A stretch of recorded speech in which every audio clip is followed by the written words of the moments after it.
Hi sis, எனக்கு இந்த வீடியோவில் நம்ம பேசிக்கான நெக் பேட்டர்ன்ஸ் எப்படி ட்ரா பண்ணுறது அப்படின்னு சொல்லி பார்க்கலாம். இப்படி ட்ரா பண்ணும்போது அதில் நீங்கள் சின்ன சின்ன விஷயங்கள் என்னென்னலாம் கவனிக்கணும் அப்படிங்கிறதும் பார்க்கலாம். இப்போ நீங்கள் நார்மலாக பீட்ஸ் ஒர்க் மட்டும்தான் பண்ண போகிறீங்க அப்படின்னா மாடலுக்கு ஏதாவது ஒரு ப்ளவுஸை வச்சுக்கிட்டு நீங்கள் அதில் எப்படி பீட்ஸ் ஒர்க் இருக்கோ அதே மாதிரியே நீங்கள் பண்ணிக்கலாம். இதுவே நீங்கள் வேறு ஏதாவது டிசைன்ஸ் பண்ணுறீங்க, ஒரு ஹாஃப் சர்க்கிள் வர மாதிரி டிசைன் பண்ணுறீங்க, அப்படி இல்லைன்னா ஏதாவது சில்க் த்ரெட் யூஸ் பண்ணி மோட்டிவ்ஸ் ஏதாவது போடுறீங்க, அந்த மாதிரி போடும்போது நீங்கள் என்னென்ன விஷயங்கள் கவனிக்கணும் அப்படின்னு சொல்லி பார்க்கலாம். இப்போ நான் ஒரு ஹாஃப் சர்க்கிள் போட்டு டிசைன் பண்ணுறதா இருந்தால் அது எப்படி பண்ணணும் அப்படின்னு சொல்லி பண்ணி காட்டுறேன். இதுக்கு நான் ஒரு 9 inches டீப்பில் நெக்கு ட்ரா பண்ணி வச்சுருக்கேன். அதே மாதிரி ஷோல்டரில் 3 inchesக்கு நான் ட்ரா பண்ணி வச்சுருக்கேன். இதில் ஹாஃப் சர்க்கிள் வரையும் போது கரெக்டாக இந்த சென்டரில் 2 பக்கமும் ஈக்குவலாக வர மாதிரி தான் நம்ம ஃபஸ்ட்டு வரையணும். அப்போ தான் ப்ளவுஸ்னுடைய சென்டரில் டிசைன் கரெக்டாக வரும். இப்போ நீங்கள் ஒரு வேளை ஹாஃப் சர்க்கிள் ட்ரா பண்ணும்போது இந்த இடத்துல ஃபர்ஸ்ட்டு ஹாஃப் சர்க்கிள் ஃபுல்லாக வரைஞ்சிட்டு இப்படியே வந்துக்கிட்டே இருந்தீங்கன்னா உங்களுக்கு இந்த சென்டருக்கு வரும்போது ஹாஃப் சர்க்கிள் கரெக்டாக சென்டருக்கு வராமல் கொஞ்சம் மூவ் ஆன மாதிரி போகிறதுக்கும் வாய்ப்பு இருக்குது.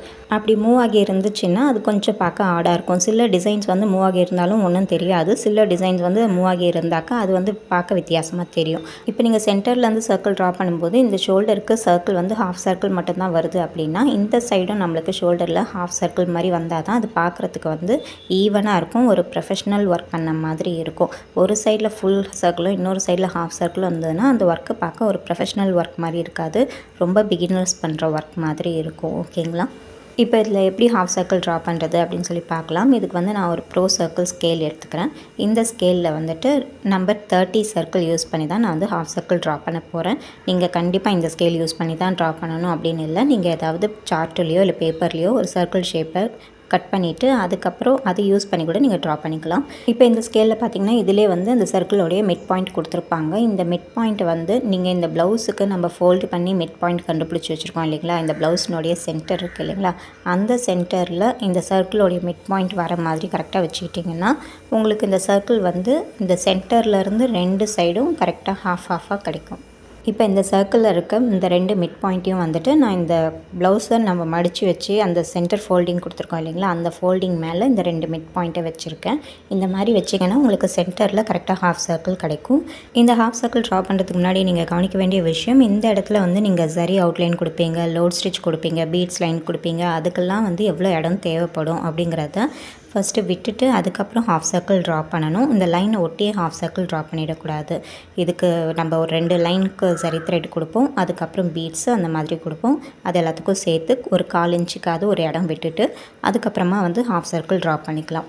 நீங்கள் இடம் விட்டுட்டு ஹாஃப் சர்க்கிள் ட்ரா பண்ணாலும் பண்ணிக்கலாம், இல்லை நீங்கள் அதை ஸ்டிச்சஸ் எல்லாத்தையும் கம்ப்ளீட் பண்ணிவிட்டு அதுக்கப்புறமா ஹாஃப் சர்க்கிள் ட்ரா பண்ணி ஒர்க் பண்ணாலும் பண்ணலாம். இப்போ நான் இந்த சர்க்கிளோடைய லெஃப்ட் சைட் மிட் பாயிண்ட்லேருந்து ரைட் சைட் மிட் பாயிண்ட் வரைக்கும் ஒரு ஹாஃப் சர்க்கிள் ட்ரா பண்ணுறேன். இப்போ பார்த்தீங்கன்னா இந்த ஹாஃப் சர்க்கிள் இந்த ப்ளவுஸ்னுடைய ஃபோல்டட் எட்ஜ்லேருந்து இந்த பக்கம் பாதி அந்த பக்கம் பாதின்னு கரெக்டாக வந்திருக்கும். இப்போ நீங்கள் இங்கே டிசைன் பண்ணும்போது அந்த டிசைன் சென்டராக அழகாக வரும். உங்கள்கிட்ட ப்ரோ சர்க்கிள் ஸ்கேல் இல்லைன்னா இதை போல் இந்த பேப்பரில் கட் பண்ணி எடுத்துக்கோங்க. அந்த பேப்பரை இப்படி ஹாஃபாக மடிச்சுக்கோங்க. இப்போ இந்த மடிப்பு இருக்குது இல்லைங்களா, அந்த மடிப்பை இந்த ஃபோல்டட் எட்ஜில் இப்படி கரெக்டாக வச்சுக்கிட்டு இந்த சர்க்கிளை இப்படி ட்ரா பண்ணிட்டோன்னா நம்மளுக்கு இந்த சென்டரில் 2 சைடும் ஈக்குவலாக சர்க்கிள் கிடச்சிரும். இப்போ இந்த சென்டர் சர்க்கிளை பேஸ் பண்ணி நம்ம அடுத்தடுத்த சர்க்கிள் ட்ரா பண்ணிக்கலாம். அடுத்த சர்க்கிள் ட்ரா பண்ணும்போதும் இங்கே நடுவில் இந்த பீட்ஸுக்காக எவ்வளோ டிஸ்டன்ஸ் விட்டோமோ அதே டிஸ்டன்ஸில் தான் நம்ம அடுத்த சர்க்கிளை ட்ரா பண்ணணும். அடுத்த ஹாஃப் சர்க்கிள் ட்ரா பண்ணும்போது ஃபர்ஸ்ட்டு சர்க்கிள் எங்கே முடிஞ்சதோ அந்த இடத்துலேருந்து வர மாதிரி நம்ம ட்ரா பண்ணணும். நம்ம இந்த ஹாஃப் சர்க்கிள் ட்ரா பண்ணுற பேட்டர்ன் இந்த ஸ்லீவில் பார்த்துட்டோம், ஸ்கேலப் டிசைன்ஸ் ஸ்லீவில் பார்த்துட்டோம். ஸோ அதே மெத்தடில் தான் நீங்கள் இதுலேயும் ட்ரா பண்ணணும். இப்போ நீங்கள் இதே யூ ஷேப்பில் இந்த மாதிரி ஹாஃப் சர்க்கிள் ட்ரா பண்ணாலும் சரி, இல்லை பாட் நெக் அந்த மாதிரி டிசைன்ஸில் இந்த மாதிரி ஹாஃப் சர்க்கிள் ட்ரா பண்ணாலும் சரி, நீங்கள் ஹாஃப் சர்க்கிள் ட்ரா பண்ணும்போது இதே மெத்தடில் தான் ட்ரா பண்ணணும். ஃபஸ்ட்டு சென்டரில் ட்ரா பண்ணிவிட்டு அதுக்கப்புறமா ஷோல்டர் சைடு நோக்கி போகணும். ஓகேங்களா? இப்போ நான் 9 inch டீப்பில் ஹாஃப் சர்க்கிள் ட்ரா பண்ணிகிட்ருக்கேன். உங்களுக்கும் இதே அளவில் தான் வரும் அப்படின்னு எதிர்பார்க்க முடியாது. சில ப்ளவுஸ் 10 inch டீப்பு கேட்பாங்க, சில ப்ளவுஸ் 8 inch டீப்பு போதும் அப்படின்வாங்க. அந்த மாதிரி ஒவ்வொரு சைஸ் மாறும்போது இந்த ஹாஃப் சர்க்கிள் முடிகிற இடம் உங்களுக்கு கொஞ்சம் சேஞ்ச் ஆகும். இப்போ நான் ட்ரா பண்ணிகிட்ருக்கிறது ஹாஃப் சர்க்கிள் ஷோல்டரில் முடியும் போது ஒரு ஹாஃப் சர்க்கிள் வர மாதிரி தான் இருக்கும். அந்த ஹாஃப் சர்க்கிள்லே பாதி வர மாதிரி தான் இருக்கும். இதுவே நீங்கள் 8 inchக்கு அப்படி ட்ரா பண்ணுறீங்க அப்படின்னா அந்த இடத்துல ஷோல்டரில் வரும்போது ஒரு ஃபுல் ஹாஃப் சர்க்கிளே வர மாதிரியே இருக்கும். ஸோ நீங்கள் ஒரு ப்ளவுஸ் மெஷர்மெண்ட் எடுத்து அளவு ட்ரா பண்ணிவிட்டு அதில் இந்த மாதிரி ஹாஃப் சர்க்கிள் ட்ரா பண்ணும்போது நான் எப்படி முடித்தேனோ அதே மாதிரியே வரலையே அப்படின்னு சொல்லி கன்ஃபியூஸ் ஆகிக்காதீங்க. ஒவ்வொரு ப்ளவுஸ்னுடைய டீப்புக்கும் வேறு வேறு மாதிரி அந்த ஹாஃப் சர்க்கிள் கம்ப்ளீட் ஆகும். இப்போ இந்த இடத்துல முடிக்க போகிறேன். இதை பார்த்துக்கோங்க. இந்த இடத்துல வந்து ஹாஃப் சர்க்கிள்லேயே பாதி தான் வருது.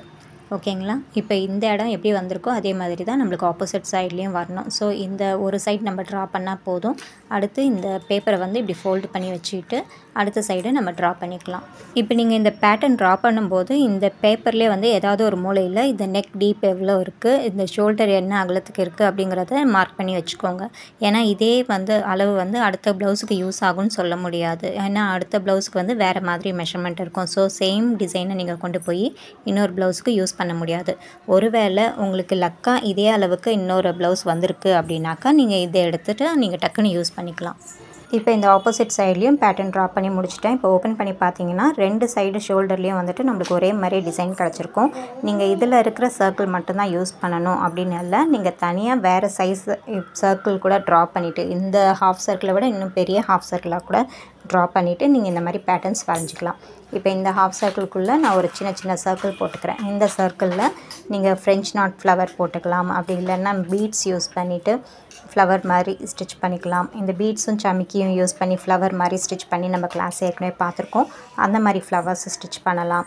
இல்லை வேறு ஏதாவது குந்தன் ஸ்டோன்ஸ் மட்டும் ஓட்டிட்டு அதை சுற்றி ஜர்தோசி அவுட்லைன் போட்டு ஃப்ளவர் டிசைன் பண்ணலாம். இல்லை லேசி டேசி ஸ்டிச் அந்த மாதிரி போடலாம். இந்த மாதிரி டிஃப்ரெண்ட் டைப்பாக நம்ம வந்து பண்ணிக்கலாம். இந்த மாதிரி ஸ்கெட்சிங் பண்ணும்போது நீங்கள் கவனிக்க வேண்டிய முக்கியமான அடுத்த விஷயம் என்னென்னு பார்த்தீங்கன்னா, இந்த மாதிரி ப்ளவுஸில் இந்த ரைட் சைடில் தான் வந்துட்டு ஃப்ரண்ட் ப்ளவுஸு ஜாயிண்ட் ஆகும். அந்த ஃப்ரண்ட் ப்ளவுஸில் தான் நம்ம டிசைன் பண்ணுவோம். இந்த சைடில் இருக்க ப்ளவுஸ் வந்துட்டு சாரீ மறைஞ்சிரும். இந்த சைடு ப்ளவுஸ் வந்து ஃப்ரண்ட் நெக்கோட ஜாயிண்ட் ஆகும். ஸோ ஃப்ரண்ட் நெக்லேயும் நம்ம டிசைன் பண்ணுவோம். இப்படி டிசைன் பண்ணும்போது இந்த இடத்துல ஹாஃப் சர்க்கிளுக்கு டிசைன் முடியுது அப்படின்னா ஃப்ரண்ட் நெக் நீங்கள் டிசைன் பண்ணும்போது அங்கேயும் ஹாஃப் சர்க்கிள்லேருந்து தான் ஆரம்பிக்கணும். அப்போ தான் இது ரெண்டுத்தையும் ஜாயின் பண்ணி ஸ்டிச் பண்ணும்போது உங்களுக்கு ஒரு ஃபுல் சர்க்கிள் மாதிரி கிடைக்கும். இன்னும் கிளியராக சொல்கிறேன். இப்படி நம்ம ஃப்ரண்ட் நெக் ட்ரா பண்ணுறோம் அப்படின்னா இந்த இடத்துல வந்து ஷோல்டர் ஹாஃபாக முடியுது இல்லைங்களா? அப்போ நம்ம அடுத்து இங்கே ஸ்டார்ட் பண்ணும்போது அதே ஹாஃப் சர்க்கிளுக்கு இந்த டிசைன் ஸ்டார்ட் பண்ணணும். இந்த மாதிரி ஹாஃப் சர்க்கிள்ஸு ஸ்டார்ட் பண்ணி இப்படி போட்டுகிட்டே வரணும். இப்படி போடும்போது தான் உங்களுக்கு அந்த டிசைனும் இந்த டிசைனும் மிங்கிள் ஆன மாதிரி கிடைக்கும். ஒரு ஃபுல் சர்க்கிள் மாதிரி கிடைக்கும். இப்போ வந்து நீங்கள் ஃப்ரண்ட் நெக்கில் இப்படி போட்டு இந்த இடத்துல ஃபுல் ஹாஃப் சர்க்கிள் போடுறீங்க அப்படின்னாக்கா உங்களுக்கு டிசைன் வந்து டோட்டலாக வேறு மாதிரி இருக்கும். ஷோல்டரில் ஜாயின் பண்ணும்போது பார்த்திங்கன்னா இது ஹாஃப் சர்க்கிளில் முடிஞ்சிருக்கும். இந்த இடம் வந்துட்டு திடீர்னு ஃபுல் சர்க்கிளில் ஸ்டார்ட் ஆகும். அது பார்க்க நல்லா இருக்காது. இது வந்து இங்கே ஹாஃப் சர்க்கிளில் முடியும், இங்கேயும் ஹாஃப் சர்க்கிளில் பண்ணோம் அப்படின்போது இந்த இடத்துல ஒரு ஃபுல் சர்க்கிள் கிடைக்கும். ஸோ ஸ்கெட்சிங்கில் வந்து நீங்கள் ரொம்ப ரொம்ப கேர்ஃபுல்லாக இருக்கணும். நீங்கள் இந்த மாதிரி ஹாஃப் சர்க்கிள் மட்டும் இல்லாமல் வேறு எதாவது மோட்டிவ்ஸ் ட்ரா பண்ணுறீங்க அப்படின்னாலும் இந்த ஷோல்டர் ஜாயிண்ட்டில் வர டிசைன் வந்து கரெக்டாக வர மாதிரி நீங்கள் ஸ்கெட்ச் பண்ணணும். ஸோ மோஸ்ட்லி வந்து இந்த வீடியோவில் உங்களுடைய டவுட்ஸ் எல்லாத்தையும் கிளியர் பண்ணியிருப்பேன்னு நினைக்கிறேன். இந்த மாதிரி ஒரு ஸ்கெட்ச் ட்ரை பண்ணிவிட்டு எனக்கு சென்ட் பண்ணுங்கள்.